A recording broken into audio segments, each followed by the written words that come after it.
60년간 미제였던 이 생체시계 작동 원리를 규명해낸 국내 과학자.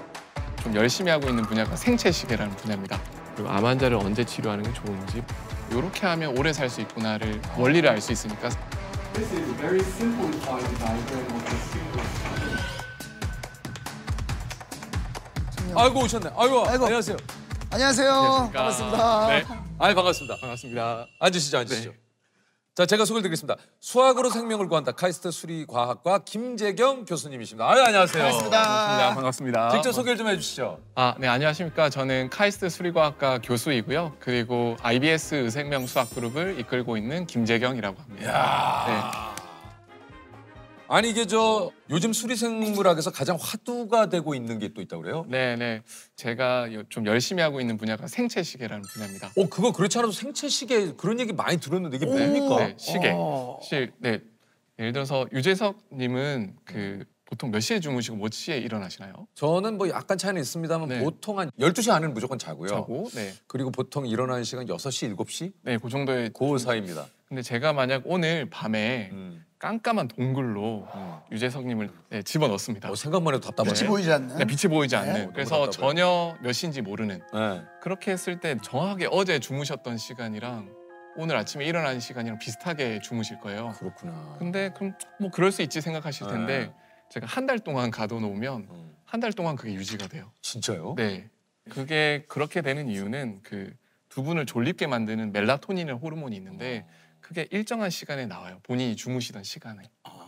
근데 멜라토닌이 그 시간에 딱 나와야 되는 거잖아요. 그러면 우리 몸이 뭘 알아야 되냐면 시간을 알아야만 하는 거예요. 그래서 정말 우리 몸에 시계가 있나? 봤는데 진짜로 내 안에 시계가 있습니다. 그래서 그 좌신경이랑 우신경이 교차하는 그 시교차 상액이란 곳이 있는데 거기에 시계가 있습니다. 그러니까 두 분을 제가 각각 독방에 넣으면 그게 계속 유지가 됩니다. 내가 자던 시간에 자고 네. 일어나는 시간에 좀 일어나. 네. 그러면 사람마다 생체 시계가 다를 거 아니에요? 그렇죠. 조금씩 다 다르고요. 조금 빠르신 분도 있고 살짝 느린 분도 있는데 그렇죠. 빠르신 분들은 멜라토닌이 좀 빨리 나오니까 아침형 인간이 되는 거고 느리게 움직이시는 분들은 약간 좀 이게 늦게 나와서 이제 저녁형 인간이 되는데 근데 이 아침형 저녁형이 평생 고정되는 건 아니고요. 나이에 따라서 좀 바뀝니다. 어떻게 바뀝니까? 그게 이제 사실 사람만 그런 게 아니라 모든 포유류가 거의 다 똑같은데요. 네. 사춘기가 되는 순간 저녁형으로 바뀌어요. 시계가 느려집니다. 그래서 사실 이것 때문에 미국의 몇몇 주는 그 등교 시간을 좀 늦췄어요. 일부러? 왜냐하면 유재석님한테 7시가 청소년기 학생들한테는 새벽 5시랑 똑같거든요. 그럴 수 있죠. 야, 근데 이 말을 또 이제 교수님이 하시게 되면 이게 또 파장을 청소년이라는 게 많이 미치면 거봐! 내가 아침에 늦게 모든 포유류가 다 그렇대. 네. 예. 이게 좀 사람마다 생체 시계는 다르다 지금 교수님이 네. 좀 얘기를 하셨는데 월요일이 또 좀 피곤하고 막 이런 그렇죠. 것도 좀 있잖아요. 네, 그렇죠. 사실 왜 하필 월요일이 피곤할까? 왜 피곤할까?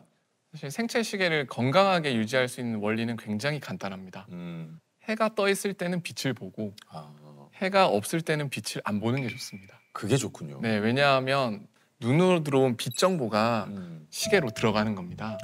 근데 그 빛이 어떤 역할을 하는 거냐 하면 갑자기 들어오는 빛 패턴이 바뀌잖아요. 그러면 요 옆에 시계 조절 버튼이 이제 움직이는 거예요. 그래서 시차가 자동으로 생깁니다. 그렇군요. 근데 월화수목금은 어차피 회사를 가야 되니까 네. 어쩔 수 없이 조절을 규칙적으로 아침 7시에 항상 조절을 일어나야 좀 되잖아요. 하죠. 네. 근데 금요일 밤이 되는 순간 왜 사람들은 갑자기 늦게 자고 토요일 아침이 되면 늦잠을 자고 맞아요. 그러면 생각을 해보면 보통 자는 시간보다 3시간, 4시간 늦게 자고 3시간, 4시간 늦게 일어나는 게 어떤 행위를 한 거냐 하면 북경에 간 거랑 똑같아요. 베이징에. 그러니까 몸의 주말에 시차를 내가 만든 거예요. 그러니까 피곤하구나. 그거가 시차를 내가 만드는 거예요. 억지로 만든 거기 때문에 월요일이 되면 북경 갔다 오신 거예요. 그러니까 월요일은 힘든 겁니다. 왜냐면 북경 시간으로 몸은 맞춰져 있으니까. 야, 이거 생각을 못 해봤는데 네네. 여러 가지 불규칙함에서 오는 피로함이군요. 그렇죠. 왜냐면 시계가 그 해외에 이미 이제 좀 조절되어 버렸기 때문에 그러니까요. 그걸 다시 돌이켜야 되니까 규칙적으로 주말에 사시면 좀 덜하다. 네. 아니 그 전체 노동 인구의 20%가 교대 근무자라고 하는데 네. 교대 근무하시는 분들도 좀 어떻습니까? 낮밤이 또 바뀌어서 그렇죠. 이게 좀 생체 리듬, 생체 시계가 네. 예, 이게 좀 어떨까 싶은데요. 사실 그러니까 시차는 당연히 몸에 엄청 안 좋은 거거든요. 안 좋죠. 근데 교대 근무하시는 분들은 그게 매주 발생하잖아요. 발생하죠. 제가 이제 그분들 이제 연구를 하고 있는데 보통 일상적으로 사시는 분들은 내가 어떻게 자면 컨디션이 좋다라는 걸 다 알아요. 근데 교대 근무하시는 분들은 그걸 몰라요. 그 이유가 교대 근무를 하시는 분들은 매일매일 필요로 하는 수면량이 달라요. 그러니까 보통 6시간, 7시간이잖아요. 그렇죠. 근데 교대 근무하시는 분들은 잠에 들어가는 시간도 다르고 그리고 기존에 수면했던 기록들이 복잡하기 때문에 어떤 날은 5시간, 4시간만 충분한 날도 있고 어떤 날은 8시간, 9시간 자야 되는 날이 있는데 그걸 알 수가 없으니까 따라할 수가 없어요. 그래서 저희가 지금 수학적으로 하고 있는 일은 뭐냐 하면 그분들의 이제 수면 패턴을 쭉 매일매일 분석해서 오늘은 5시간 주무시면 됩니다.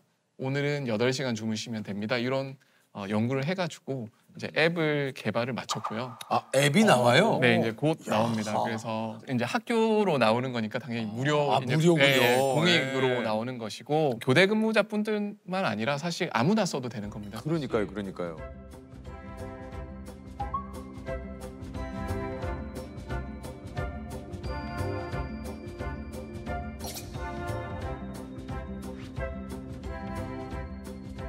정말 신기한 게 수학으로 인간의 수명도 계산할 수 있어요? 아 사실 그 아마존 그 창립자 제프 베이조스. 네, 베이조스가 그 몇 년 전에 이제 연구소를 만들었어요. 캘리포니아에.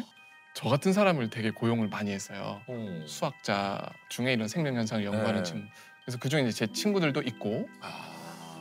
근데 그 친구들한테 뭐 연구하냐 물어봐도 안 가르쳐 줘요. 기밀이라고. 네네네.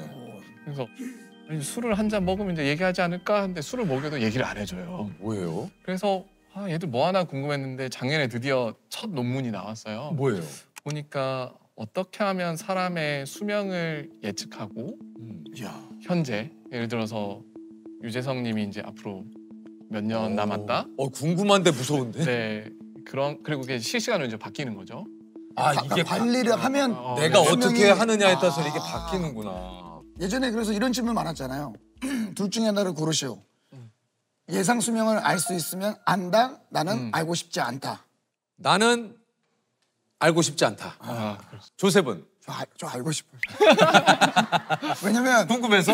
왜냐면 제 생활 패턴이 좀 건강해야 되는데 좀 잦은 음주도 있고 그리고 뭐 식사도 규칙적이지 않고 하다 보니까 네. 걱정이 돼요. 그렇죠. 그러니까 하면 좋은데 이제 안타까운 거 아마 이럴 수도 있는 거죠. 이렇게 술을 지인들이랑 했는데 다음 날 아침 눈 떴더니 수명이 줄어들었다. 얼마만큼 줄어들었어요. 그러면 진짜 한 스트레스겠다. 네네. 뭐 이런 거. 진짜 스트레스겠네. 스트레스죠. 그러니까 저는 거북이가 뭐 100년, 200년 산다 막 네, 이런 거 되게 맞습니다. 신기하고 네 맞아요. 사실 아까 알토스랩이 영생을 연구하고 있다 그랬잖아요. 맞아요, 그걸 하는 방법이 오래 사는 생명체들이랑 오래 살지 못하는 생명체들의 차이를 연구하고 있어요. 그러니까 궁금해요. 그래서 그 차이를 알면 요렇게 하면 오래 살 수 있구나를 원리를 알 수 있으니까 사실 그러네. 네 그래서 어떤 생명체를 딱 갖고 오면 얘는 평균 수명이 몇 년이다. 이런 걸 예측해주는 인공지능 알고리즘을 개발하고 있거든요. 야, 그러니까 그거를 사람한테 적용하면 그런 수명을 예측할 수 있게 되는 것이죠. 아니 이게 우리가 먹는 약도 있지 않습니까? 네. 뭐 어디가 아파서 뭐 어쨌든 약을 또 먹게 되는데 요것도 그 오전 오후 복용 그 시간에 따라서 효과가 좀 달라질 수 있다고요? 네, 사실 신기한 게 아침에 먹는 거랑 저녁에 먹는 거랑 효과가 3배가 차이 나요. 3배가. 와. 그게 생체식이란 게 일정한 게 아니라 이렇게 24시간 주기로 바뀌고 있다 보니까 그 생체시계가 어떤 상태에 있느냐에 따라서 반응이 다른 거예요. 네, 그래서 이거 되게 신기하다라고 생각했는데 나중에 보니까 이게 거의 많은 약에 이런 원리들이 있더라고요. 있습니까? 네. 그래서 뭐 최근에는 이제 저희가 그 서울대병원 암센터랑 같이 했던 연구는 암 치료를 할 때도 그런 게 있더라라는 걸 저희가 이제 알게 돼서 아니 어떻게 이게 저희가 이제 그 혈액암이라고 부르죠. 네. 혈액암에 걸리면 이제 항암 치료를 이제 6번을 받아요. 이제 3주 주기로. 그럼 이제 가면 이제 간호사분이 여쭤봅니다. 이제 환자분한테 9시에 오시겠어요? 아니면 오후 2시에 오시겠어요? 만약에 두 분 같으면 어떤 선택을 하시겠습니까? 저는 뭐 만약 그렇다면 좀 일찍 아침 9시. 그래서 그 선택의 차이가 어떤 결과를 나오는지 이제 저희가 5년 동안 이제 추적을 해봤더니 추적을 하셨구나. 오후에 치료받은 여성 환자분은 2%만 사망을 하셨고, 근데 오전에 치료받으신 분은 25%가 사망을 하신 거예요. 그러니까 사망률이 10배 이상 차이가 난 거죠. 네네. 근데 그게 신기하게 여성은 차이가 있는데 남성은 차이가 없어요. 그 오전 오후의 치료가. 그래서 왜 그런가 당연히 궁금하잖아요. 그쵸. 봤더니 그 저희 몸에는 이제 백혈구라는 게 있습니다. 근데 네. 백혈구가 이제 우리 몸에 들어온 나쁜 것들을 잡아주는 건데 그렇죠. 그게 어디서 나오냐면 골수에서 나오거든요. 음. 근데 그 골수가 백혈구를 만들어내는 시간이 하루 종일 만들어내는 게 아니라 아침에만 만들어내요. 네. 그럼 그 아침에 만들어낼 때 항암제라는 게 들어오면 항암제는 몸에 안 좋은 거잖아요. 그렇죠. 그러니까 몸이 부작용 반응들이 막 나와요. 그러면 의사 선생님들이 원래는 치료약을 100을 써야 되는데 그 90을 쓰고 80을 쓰고 낮게 써야 돼요. 그러다 보니 치료 효과가 낮아졌던 거예요. 네, 그렇군요. 그러다 보니 오전 그룹에서 좀 사망률이 높아졌던 것 같고, 그런데 남자는 이 골수에서 만들어진 이 활동이 오전 오후가 별 차이가 없어요.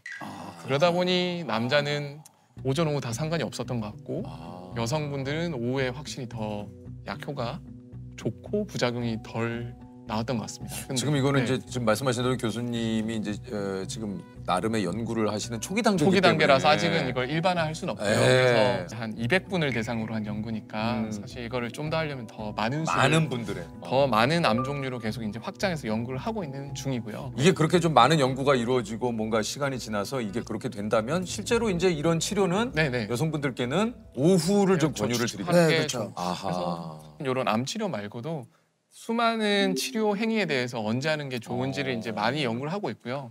그래서 그 이제 곧 겨울이 다가오니까 독감 백신 그렇죠. 맞으실 텐데 그 저희가 예방 접종을 하는 이유는 몸에 항체를 만들기 위해서 맞아요. 하는 거잖아요.